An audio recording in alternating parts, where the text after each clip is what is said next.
I'm not saying stop the butter because I know that's like a part of French life. I didn't. I have vegan butter. Oh, but that's not the same. That's just canola oil. You're pretending, hon. Why is that important? What do you think about animal abuse or people who abuse animals? They are horrible, horrible people. We all live on this planet together. Just because some of us can't speak doesn't mean we don't have rights. I raised a service animal from scratch, trained her from everything out of the shelter, and every time I see a dog being maltreated, it just makes me very angry because all they want to do is help. And all we do apparently is want to hurt them. And the people who do that, I think, need to face some sort of retribution somehow. Do you think exploitation, harm, or abuse happens on animal farms or in slaughterhouses? That depends on where you are and how organized the system is for animal processing, slaughter, what have you. The third question is a little bit more challenging, but I really get it because I used to do it for a long time as well. Do you eat or purchase animal secretions or animal bodies, for example, fish or eggs, honey? I personally stay away from milk myself, but that's just personal health reasons. Honey, I do consume a lot of meat. Unfortunately, with my medical condition, my metabolism is broken. I can't meet my caloric needs with just vegetation. I need actual meat protein to tip that balance to where I don't get as thin as I am right now. At this point, it's not exactly cost effective for me to try to manage, so. Would it be okay if I show you a 3-minute video on the standard practices of animal agriculture? Do you want to continue watching or do you want to continue watching later or not? I can actually pass on this. I have a feeling I know where it's going. I've already seen how the living conditions for a lot of feedstock animals are, and that's why I don't really shy away from paying extra to have the product from an animal that was raised humanely until it is actually reached the end of its life and it's slaughtered and processed. It's one of those things where our lifestyle is unsustainable. That's why these things happen, and I'm not sure how to break it. There's a much larger paradigm shift that we kind of have to look at and answer before we can find a way to break this cycle, because people still got to eat, right? But at the same time, we've got to find a way to transition out of having these overcrowded facilities. I mean, if you look at it like people, how the hell would people do if you put them in that living condition? You know what I mean? And it's not that animals matter more than people, but they should have at least an equivalent say if they're literally sacrificing their lives for our meals. It's interesting that you actually stop it there because at the end of the video, she explains that basically most of the practices in there, like a lot of them, are considered humane. They're not at all. They're not. Yeah. We agree. How do you humanely kill someone who doesn't want to die? That is an astonishingly loaded question. There's so much context with that. Is this like a matter of war, peacetime, like overpopulation? I'm not sure. A person or an animal, like when they're healthy, let's say, and it's just a neutral context.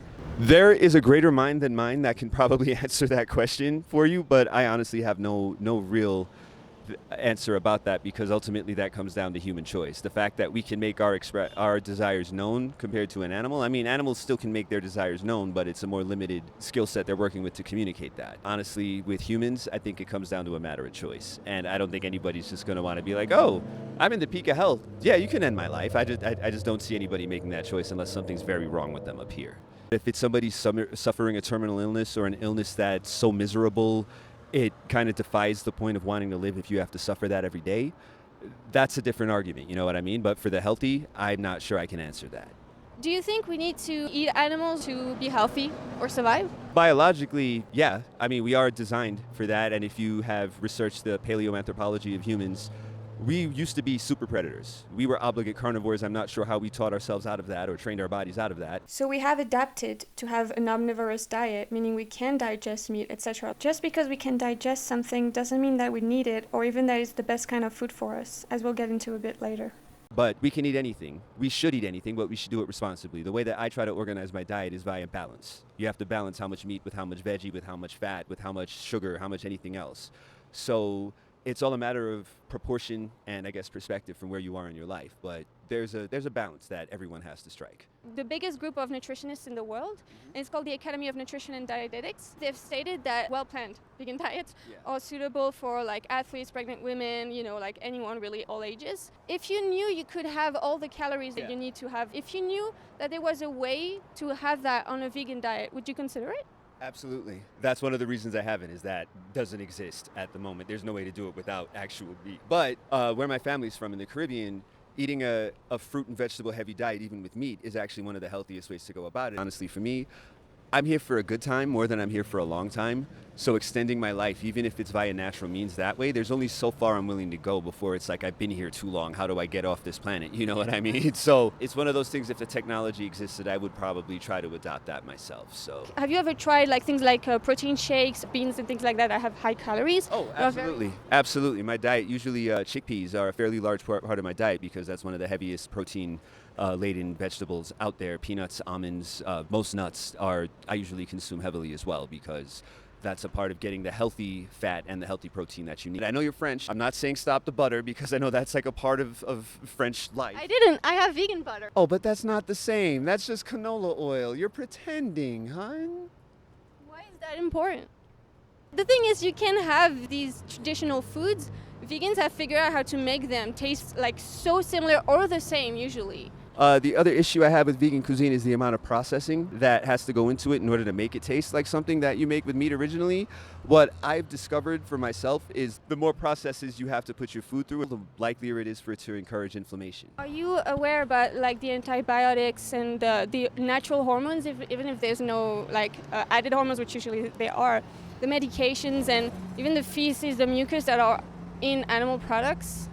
Yeah, and that's generally for the conditions in the video that you showed me. That's usually when you get a lot of that corruption. That's why I prefer to buy mine as close to the farm as I can because that means you minimize. I've seen various hunters tell me it doesn't matter what you shoot something with. You hit it in the neck or you hit it in the head and you kill it instantly. Otherwise, your meat's going to taste awful because of the stress the animal undergoes as it dies. So that's another point to also consider. I figure the mass processing of meat makes it taste not like it's supposed to taste. People, for example, are concerned about the soy estrogen. At least from my understanding is that it changed. Like a lot of men will find out that fat gets stored under their nipples or it gets stored in their lower abdomen, places that it wouldn't normally go depending on your lifestyle. A lot of people think that this is like very important in terms of like your hormones, but actually it has been shown to help like deal with cancer and things like that. It helps actually balance your hormones. People don't really necessarily realize sometimes that plant hormones are very like different than animal hormones. Yeah. And when you eat like animal bodies or their secretions, eggs or whatever it is, you're actually ingesting these hormones that are very close to the mammal organism that we are, right? Yeah, exactly. No, I understand what you mean. Yeah. And I am part Portuguese by descent, so cured meat, bacalhau, bacon, sausage, I have a particular weakness for. I'm French, so I get it. I was very addicted to cheese and, my culture is very much all about the animal products. Is taste more important to you than the life of an animal? Ooh. Wow. Taste in what specifically? Just the flavor of food compared to the thing is, nobody makes it off of this planet alive, right? So at the end of the day, the death of an animal, yeah, it sucks, but at the same time, if the animal's gonna die, what's the best use for it dying? You know what I mean? Like, is this a death to a decent purpose? Has this been given the best life to fulfill that purpose the best? You know what I mean? Like, I'm not saying that you have lifestyles of the rich and famous for your pigs, and like you have one small herd of, well, whatever their grouping is, pigs, in a giant farm, and they live the most comfortable life ever. You kill maybe, one every 3 years, and it gives you the most amazing meat you've ever eaten in your life. I don't think that's sensible because it's, at the end of the day, wasteful.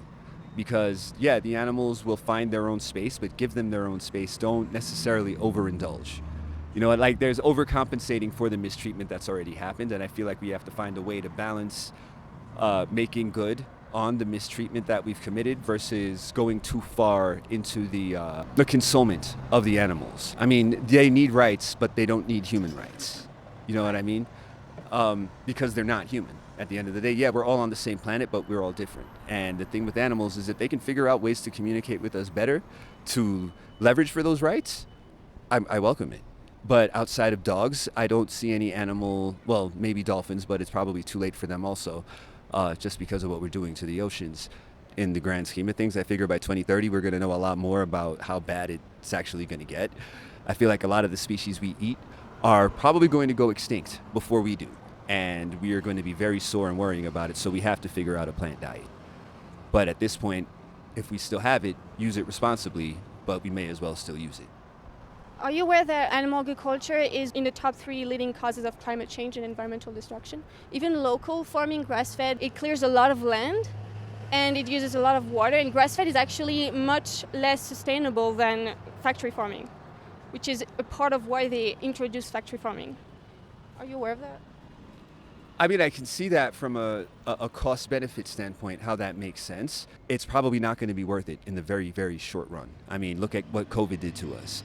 I think more diseases are going to end up spreading just because of where we are right now in climate, in society, the density of everyone everywhere. The next big one is not that far away. And I have a feeling it's going to come from a slaughterhouse.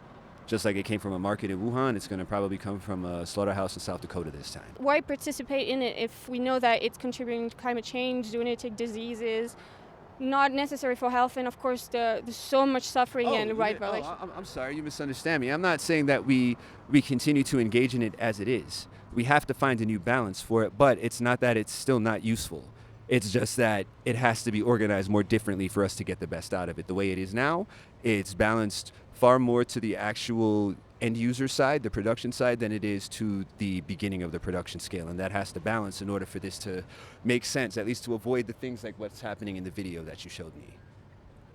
That's why I asked you about like what's a humane way to kill someone, because in the street there's a dog and someone kills the dog and says, I want to eat them. What's the difference between that and a pig, for example? Well, I'm not sure you would find a pig just standing on the street. I mean, I'm being a smart ass. I apologize. But dogs aren't an animal we identify as a food source. Pigs are an animal we identify as a food source for whatever reason it is. And I think that changes the dynamic of the question you're trying to pose from jump. I don't think you can actually ask that question fairly because of what the sight of these animals triggers in our heads naturally. I don't think, unless you're in a culture where consuming those animals is a thing, I don't think you would get that reaction. And here in the United States, dogs aren't on the menu anywhere, so I don't think you would get that reaction as opposed to a pig. If really we know that it's a cultural thing, right? That a dog we would be upset by it, but a pig we wouldn't. If we don't have to kill either, why do it? In what sense do you mean we don't have to kill them? For our survival or our health. If we can get to a point where we don't have to, then we shouldn't. I don't think we're at that point yet. I don't think we figured out the basic questions of how to alleviate hunger for the majority of people before we can even get to the point with how do we turn away from this. We have to have a better grasp of how to feed everyone before we can figure out what we're feeding everyone. 75% of the world's arable land is used for animal agriculture, for grazing and also for the crops that we feed to animals.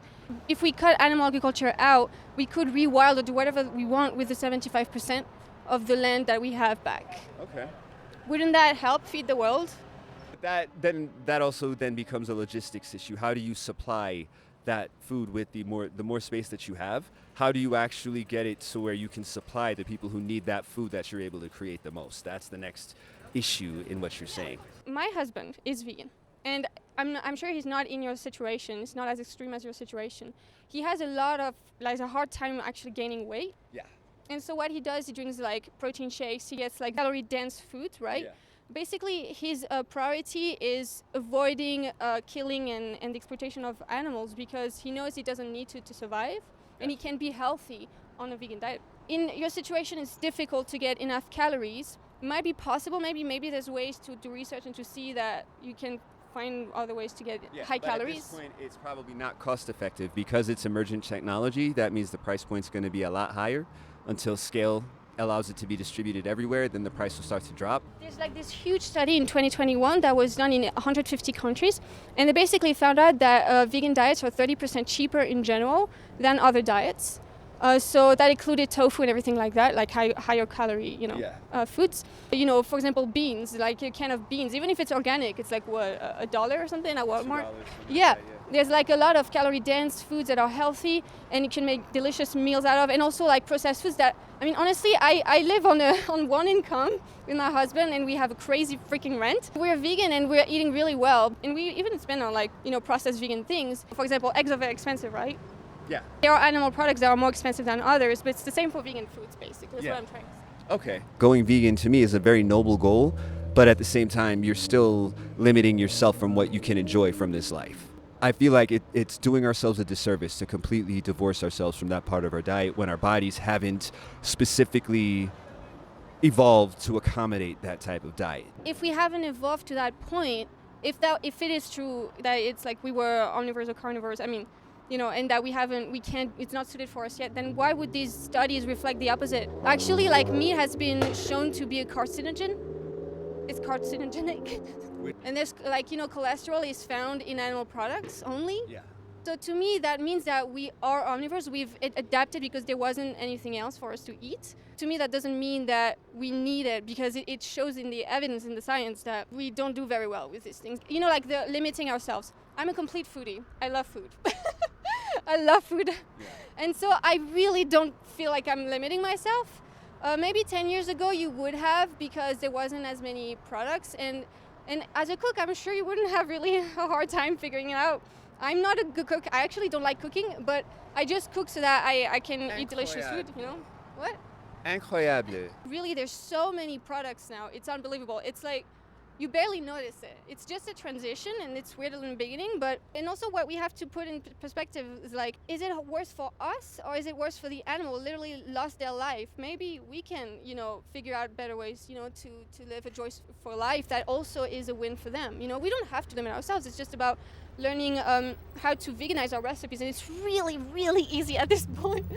I mean, we do literally become what we eat, because those in turn become the cells that comprise us. So, yeah. Yeah, but we don't eat like eyeballs to have good eyesight. We don't, you know, like. No, it doesn't directly translate. But it's those become you, like that. Not literally, but in some capacity they become you. So, yeah. So that's also where we remember like the stress, you know, and the death. I mean, yeah, plants are killed too, right? But is it the same experience, the same hormones that go through this, you know? The thing is we can't hear the language that plants speak. We know they talk. Their speech is just way below our actual range of auditory communication. So they might be cursing us out every single day when we go to, you know, harvest the field, but we can't tell. So. But I mean, they don't have nervous systems. So even if they feel some level of pain, would you say that it's the same as animals? In as much as they're all alive, yes, but then it's a matter of scale. To what end is the suffering equivalent? And given that their nervous systems aren't nearly as complex as an animal's, that changes the discussion entirely, because it's then what is pain? But that's a more philosophical discussion. Because when we get some animal product at the store or from a farm or whatever, we tend to be disconnected, right? Try to remember that every time that you purchase or eat these like animal bodies or secretions, there's always an individual at the other hand that has been exploited, suffered, and was killed on your behalf, and will continue to be. Gotcha. I'll leave you with this. As a parting note, one of my life goals is I actually want to be a rancher or a farmer. And for me, a part of it is, how do you make all of this sustainable so that you can take care of yourself, your family, your immediate area, but do it in a way that doesn't harm everything around you? I feel like that would win me a Nobel Prize if I ever figured it out, but I'm not close enough to get there yet. But talking with you has actually kind of re-inspired me to get there. So thank you. How? But it's not eco-friendly. It's not good for the earth and for the animal. I meant within whatever land I acquire. Say I get 100 acres. That's not a giant plot of land. It's not like I'm going to have a giant herd of cattle. I'll have maybe 5-6 cows, or 2-3 cows and 1 bull, or something like that. You know, like I won't have something beyond my ability to manage, but something that will allow me to provide for my immediate surroundings without overstressing the environment. These are part of the equation. They take all of it into the equation. Even small farms? Yes. Okay. Okay. These are actually one of the least sustainable because of the land, the water use, like the crops use, and it's just, it's not at all. Animal agriculture is not sustainable. Maybe the insect thing would be sustainable, but the problem is they are sentient too. Yeah. And so they still experience pain, a lot of them. And so it's like, why do that instead of eating a bean burger or like making your own curry or something, you know? I got you. No, I understand. So like maybe making an animal sanctuary yeah. where, you know, they all get to live their beautiful lives, and you can have tourism and you can still live this nature life and close to nature and to animals, you know? Well, anyways. Well, that's a work in progress. Thank you for having this discussion with me. Yeah, the open mind and Bien sûr, c'est interesting magnifique. insights.